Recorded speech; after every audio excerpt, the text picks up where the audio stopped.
This week we're going to talk about the closing of the crop insurance period here at the end of October. We're also going to talk about harvest progress across the U.S. as well as short-term weather trends and wrap things up with an overview of what's happening in South America.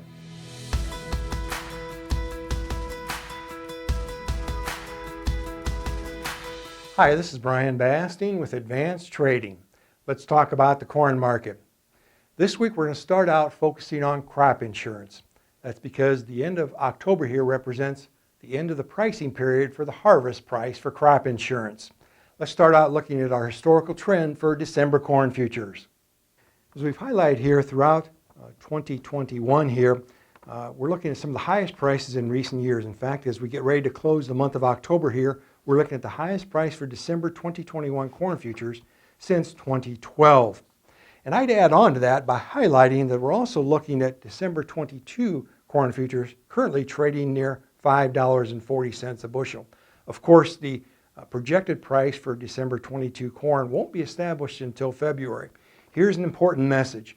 I strongly encourage you to work closely with your trusted risk management advisor to manage your 2021 corn bushels, and it's not too early to look forward to doing some pricing for 2022 bushels.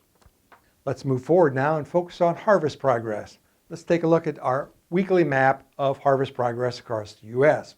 What we're looking at here is some divergent trends that we've highlighted here this fall. Across the western belt, all those green states, or those states highlighted in green circles, are above the 5-year average. In fact, nationwide, it's 66% done. We are well above the 5-year average of 53%. However, that eastern corn belt, including Indiana, Pennsylvania, add in Kentucky, Tennessee, even Ohio is unchanged from the 5-year average, and those other states I mentioned are behind the 5-year average. Let's now look at the historical trends in corn harvested across the U.S. Again, at 66%, we're well above the average here, and on average over the next 2 weeks from October 24th to November 7th, typically we see another 25% of the corn crop harvested.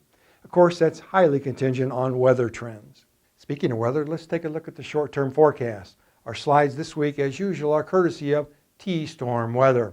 Now, we are looking at some challenges here over the next week or so with some wet weather moving in, particularly in that western corn belt here later this week. Pretty heavy rainfall across Nebraska, Iowa, moving eastward across Illinois, Indiana, and Ohio. So some of those areas we highlighted earlier, particularly in the eastern corn belt, may be challenged with harvest. Let's highlight that a bit further here, looking at the background here of the slide, of course, is corn production in the U.S., looking particularly at Illinois, Indiana, and Iowa.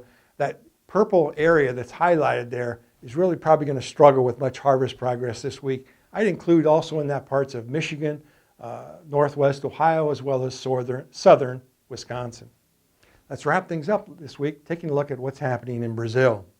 I'm highlighting here the Brazil precipitation weighted by soybean production, the proportion that's very dry.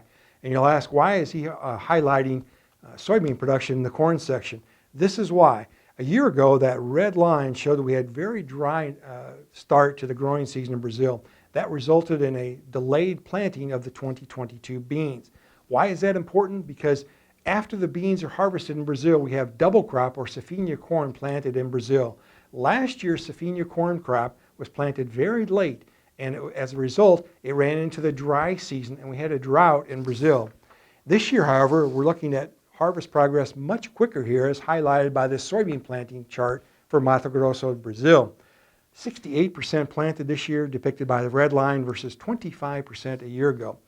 Again, the key message there is when we're looking at delayed soybean planting in Brazil, we're looking at delayed safrinha corn planting. But highlighted here, we're showing that with a rapid planting pace in Brazil this year, we may see a very rapid planting pace of safrinha corn in early 2022. Now, if you'd like more information, please feel free to contact us at 800-664-2321.